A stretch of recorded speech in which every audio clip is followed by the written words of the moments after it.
Hello everyone, our topic this week was requested by Jehode97 and Lucas Bearmain. We'll be going over the Protoss from the StarCraft franchise. Spoilers for all things StarCraft. Okay, so the Protoss are one of the 3 playable races in the StarCraft games, the others being the Zerg, monstrous creatures that consume other races and evolve, and the Terrans, sci-fi humans. The Protoss are the highly technological and psionically advanced race that completes the trio of factions that seems to become the standard in most 3-factioned sci-fi series now. The Protoss and the Zerg are both linked back to the creation of our universe. Before our universe even existed, an ancient race known as the xel'naga came into being. They were a powerful race born of the Void, a sort of alternate dimension that touches ours and seems to have inherent power. The Dark Templar of the Protoss, for example, draw power from it to fuel their psionic abilities. As part of their reproduction process, the xel'naga created what came to be known as the Infinite Cycle, wherein they would enter a newly formed universe and stimulate the growth of life throughout the cosmos. In doing so, they would eventually give rise to 2 races, one pure in form, another pure in essence. Through some combination of pseudoscience-y magic-y ridiculousness, the passage of millennia upon millennia would eventually lead to these 2 species meeting and merging into one culture/species, before eventually finding their way to the xel'naga's hideout and transcending to become new xel'naga, after which the xel'naga pick a new universe and start the process all over again. In our universe, the 2 races that would eventually become those dubbed pure in form and essence are the Protoss and Zerg, respectively. But this time, there was a twist. Amon, the ultimate antagonist of the StarCraft series. A xel'naga that ultimately wipes out the rest of his kind and plans to destroy all life in creation so that he can start the universe over from scratch and design it as he likes. To that end, once the xel'naga seeded life throughout the galaxy, they went into hibernation to await the arrival of their pure species, all except Amon and his followers. They instead began patrolling reality looking for prospective races. The Protoss were the first species Amon found that looked like they might qualify as a race pure of form. In fact, the name Protoss was given to them by Amon himself, which evidently means firstborn. And for this reason, the Protoss consider themselves the firstborn of the galaxy, the oldest race of substance, with responsibility and power to match. But more on that later. The xel'naga as a species have a strict non-interference policy in the development of life in a universe. That's why they all went to sleep, but Amon had different plans, so over the course of 1,000 years, he and his followers manipulated and accelerated the Protoss' development exponentially, quietly advancing them from a relatively primitive people to one capable of space travel at a breakneck pace. On average, a Protoss stands in the neighborhood of 8 feet tall, they're bipedal with reverse-jointed knees, and stand on feet capped by 2 large toes. Oddly, Protoss hands do not come with a standard array of digits, with some having 1 thumb per hand and a greater number of fingers, while others possess 2 thumbs per hand and a lesser number of fingers, seemingly on a genetic lottery. The males are broad-shouldered and muscular, with females being similarly broad-shouldered compared to other species, though less broad-shouldered and more slender than the males of the Protoss, with both seemingly being built delicately, which belies the fact that Protoss are, on average, stronger, faster, and more agile than human beings. Their eyes glow, but other than that, they have very few features, possessing no mouth, nose, ears, or any other kind of orifice on their bodies. Because of this, a Protoss' skin is seemingly its most important organ. Through it, they do all the things we do with those missing body parts. Protoss subsist primarily upon light. Basically, they're photosynthetic, though all sources on the matter specifically point out that they can eat a much wider range of the light spectrum than common plants. Dark Templar are the only known exceptions, having evolved on a predominantly lightless planet. They are noted to have evolved to eat something besides light. Something being the operative word here, no explanation of what that is has ever been given. They require little water, also absorbing that through the skin. Additionally, they excrete waste on a microscopic scale through every part of their skin. Evidently, they seem to require oxygen, which one assumes they also absorb through the skin. Protoss have an average lifespan of about 1,000 years, and as is often the case with longer-lived species, have a comparatively low birth rate.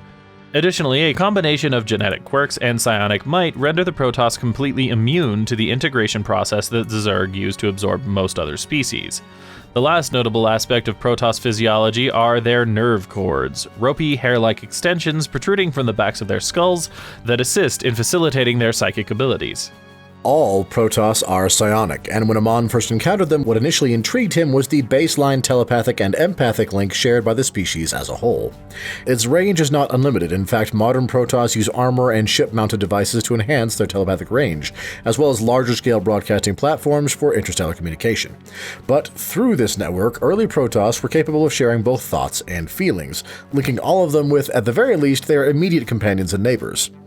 Protoss are also capable of generating numerous other effects through a combination of technology and psionic might, including powerful psionic storms, cloaking, the formation of energy blades and weapons, telepathy, mental attacks, mental defenses, and the like. However, Amon's acceleration of the Protoss' advancement seemingly led to unforeseen problems.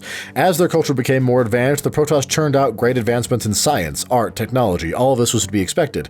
What surprised Amon was that ego and pride in one's own accomplishments or the accomplishments of their tribe began overriding the communal coexistence in the link that had existed beforehand, leading tribes to separate from each other both physically and psychically. Eventually, the Protoss stopped linking even with others within their own tribe. Their natural psychic/empathic link had died by their own hand. Now, considering this race a failure and realizing it was probably his fault, Amon left the Protoss and took to the stars again, eventually finding the Zerg and uplifting their race in a similar manner to the Protoss, but with the lessons of his failures kept in mind as he did so. However, he didn't leave as stealthily as he'd arrived. Somewhere during all of the events leading up to Amon's departure, he and his followers revealed themselves to the Protoss, who came to revere the xel'naga as gods. When he left, the Protoss, who'd already grown suspicious of Amon over time, retaliated, attacking and killing hundreds of his people, though the bulk of his forces survived the skirmish and escaped. These events would eventually lead to the creation of 4 distinct factions within the Protoss. They also led to arguably the darkest point in Protoss history. With their links severed, locking each Protoss predominantly inside their own head, combined with the culture shock of being abandoned by their gods, the Protoss gradually descended into rage and madness, leading to a period lasting several thousand years known as the Aeon of Strife. During this time, all of Protoss civilization went to civil war. Tribe fighting tribe, even colonies outside of Aiur, the Protoss homeworld, were drawn into the conflict. Such was the ferocity of the ongoing war and the mental degradation of the Protoss that they regressed to an almost Stone Age era level of development. Generations passing with the knowledge of technology, reading, writing, and even the existence of their empathic link forgotten. Eventually, one Protoss discovered an ancient subterranean Protoss xel'naga city, and in doing so rediscovered much of what they'd lost. Convinced that it was not the loss of the xel'naga that had driven their people to this point, but the loss of community that came because of their severed link, he set about instituting the Kala, a combination philosophical and religious belief synonymous with the reinstitution of their link, also named the Kala. When linked together, Protoss can share not only thoughts, but emotions. It was believed that when the Kala revealed the sameness of the Protoss, their ability to love, care, feel pain, rage, and the similarities in motivation held by people across the world, that the sameness would lead to oneness. The institution of the Kala successfully united most of the Protoss into a single nation once more. This faction became known as the Kalai, and are the standard most people think of when they think Protoss. A comparatively small group of Protoss eschewed the link of the Kala. They were not violent dissidents, but rather people who feared losing their individuality to the oneness of the Kala, believing that if so many other minds were linked to yours, all feeling and acting in a single space, even if not necessarily in unison, how could you not lose yourself? Fearing that these rebels would spread their influence and lead to another Aeon of Strife, the Protoss leaders ordered those who wouldn't join the Kala to be quietly executed. However, the general in charge of the effort recognized the lack of malice on the part of this dissident faction, and instead faked their deaths, teaching them how to psychically conceal themselves so that they could live in peace. However, as the group did not benefit from the added power and discipline granted by the will of the Kala, the resistant faction initially lost control, causing massive psionic storms to rage across the planet, leading to their discovery. Since the Kalai leaders knew that putting the general on trial and outing those unwilling to join the Kala would mean admitting the existence of a now fairly large group of dissidents, they never charged the general and instead quietly banished the organization from Aiur, never to be allowed to return, giving birth to the second Protoss faction, the Nerazim, or Dark Templar. The exodus of such a large group of people, combined with the ships they were allowed to take with them, could not be entirely kept from the populace, however, and rumors of the Nerazim's existence spread. Ironically, the fact that the Nerazim took on the practice of ritually cutting their nerve cords, rendering them physically unable to join the Kala as both a sign of independence and contempt for the Kalai's rule, helped establish them as criminals, dissidents, and rebels in the eyes of the common Kalai people, leading to sparse conflict between the two factions throughout the centuries that followed. For their part, the Nerazim eventually settled on Shakuris, a predominantly lightless planet, forcing them to subsist on that something other than light that we mentioned earlier. They also learned to tap into the power of the void to power their psionic gifts rather than the Kala, giving them distinct abilities from the Kalai. Though they were a separate people and what few meetings the two societies had usually ended in violent clashes, for the most part the Nerazim retained a love for their homeland and thus quietly aided the people of Aiur when they could. The third faction was actually formed before either of these first two. The Tal Darim were a group of loyalist Protoss that Amon took with him when he departed Aiur. Developing in a completely separate culture in service to Amon's will, the Tal Darim are a significantly more warlike and savage people. All Protoss soldiers are powerful warriors. It would even be fair to say that all of the Protoss factions are warrior cultures, but the Tal Darim are the most warlike of the bunch. Where other Protoss factions despise the shedding of Protoss blood and consider themselves to varying degrees to be the stewards and protectors of lesser races, advancing the sciences for the good of all, the Tal Darim believe that might makes right. It is the way of Tal Darim life. Whatever your station, those below you must observe your orders, and you must observe the orders of those above you. If a position opens above you, it may be taken, or you can challenge a superior to ritual combat, with the survivor taking the position being battled for. However, any who kill other Tal Darim outside of this sanctioned ritual are publicly executed. Unlike the other factions of Protoss, every Tal Darim is a warrior. There are little to no scientists, artists, and the like, and each that exist consider themselves warriors first. Much of their technological advancement has come by stealing it and reverse engineering the work of other Protoss factions and/or enslaving scientists and engineers to do the work for them.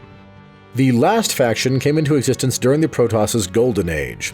For centuries, even millennia, the Protoss, specifically the Kalai, spread across the stars, colonizing new worlds, watching the growth of so-called lesser species, but, after some disastrous events, not interfering with their growth outside of protecting them from unknown invasions or extinction events and the like. During this time, their numbers, territory, and technology advanced exponentially. All Protoss factions make heavy use of mechanized labor and war forces. Their numbers replenish slowly, and while each Protoss is mighty, their forces are ultimately minuscule compared to the galaxy in which they live. Eventually, this graduated from simply using robots and drones for combat construction and etc. to the development of artificial life in the form of a warrior caste known as the Purifiers. When a Kala died, echoes of their consciousness remained in the Kala. In this way, not only did the power and scope of the Kala increase over time, but particularly skilled Protoss could delve into the Kala and relive memories of the fallen, gaining wisdom and insight into the past. Using these abilities, the Protoss copied the memories and experiences of many of their greatest warriors, downloading them into Protoss-like combat drones to serve as members of their army with all the experience, wisdom, and personality of their fallen heroes. They even created a cyber communication network between the Purifiers as an imitation of the Kala. This project simultaneously increased the number of soldiers at the Protoss's disposal, reduced casualties, and reduced the loss suffered when a great warrior died. However, the Purifiers were never given equal rights and treatment in Protoss society. Instead, they were treated as tools at best and slaves at worst. As you can imagine, for a group comprised of some of the very best warriors the Protoss had ever seen, put in bodies for war, that didn't go over very well. Eventually, the Purifiers rebelled, killing their overseers, but were ultimately locked away behind routinely updated shielding and stasis technology, hopefully never to be needed or set free in the future. Thus was the state of the Protoss by the time the games begin, petering out of the Golden Age into a slow decline, mostly because a significant portion of their population was reaching that maximum old age, their technology being so advanced that they rarely fell in battle or to disease, but possessing no notable increase to their birth rates. Then, a few hundred years before the games begin, the Zerg and humans arrive on the scene. The Protoss took their standard watch and protect stance with the humans, but realized very quickly that the Zerg were a threat, and set out to combat them, stopping any spread of their infestation, even if it meant glassing entire planets, even if those planets were already occupied. By the time the games begin, this stance led them into on-again, off-again wars with humanity as they fought each other, then banded together to combat the Zerg, then fought amongst themselves again. Tassadar, the leader of the Kalai forces sent to combat the Zerg, eventually meets and befriends Zeratul, a high-ranking member of the Nerazim, and together they discovered that the void energies of the Nerazim are capable of permanently slaying the Zerg Overmind and its ilk, otherwise unkillable things that control and command the Zerg swarm. Working together and with some human allies, they permanently kill off many of the Overmind's generals, but in the process touch minds with the Overmind, delivering to it the location of Aiur. Afterward, the Zerg conquer Aiur, slaughtering roughly 70% of the Protoss' population in the process. Forced to admit defeat, the Kalai flee Aiur and are welcomed to Shakuras by the Nerazim. Reunited once more, the two factions work together with humanity and slay the Overmind, Tassadar giving up his life to do so. In the aftermath of the Protoss' second escape from Aiur, the planet was still infested with Zerg.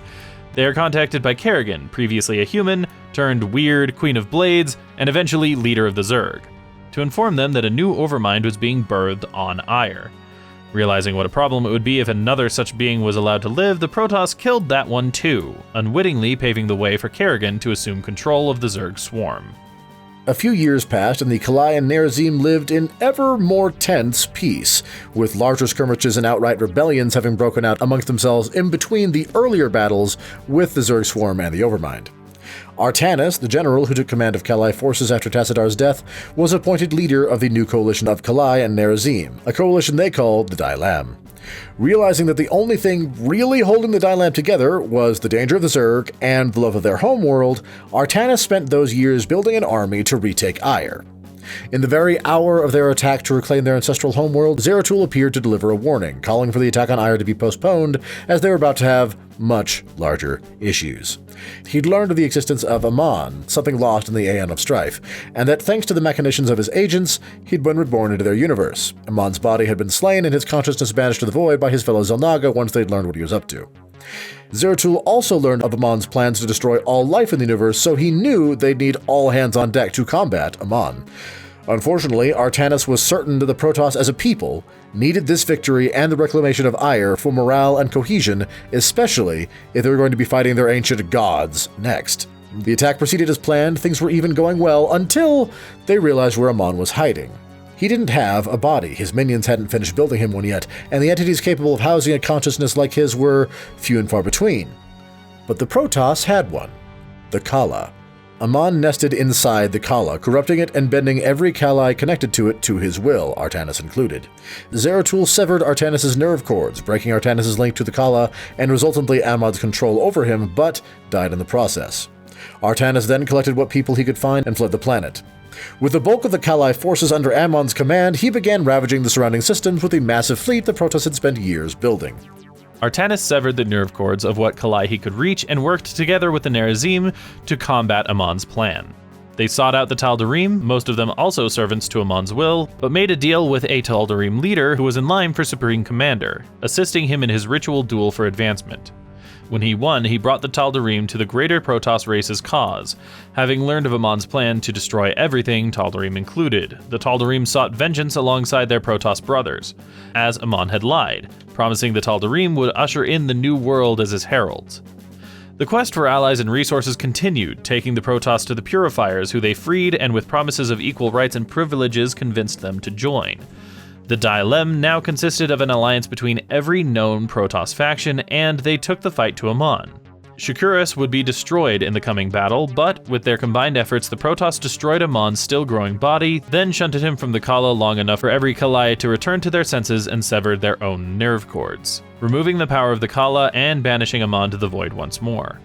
Afterward, Zerg and Protoss joined forces. Headed by Artanis and Kerrigan, they found the xel'naga's hideout, only to discover that Amon had slain the last of them, leaving he and one xel'naga he imprisoned in the void the only remaining members of his race. From the xel'naga prisoner, they learned that the only way to truly kill Amon was to slay him inside the void. A mighty coalition of Protoss, Zerg, and humans launched an assault on Amon within the void, and with the help of the xel'naga prisoner, slew Amon for good.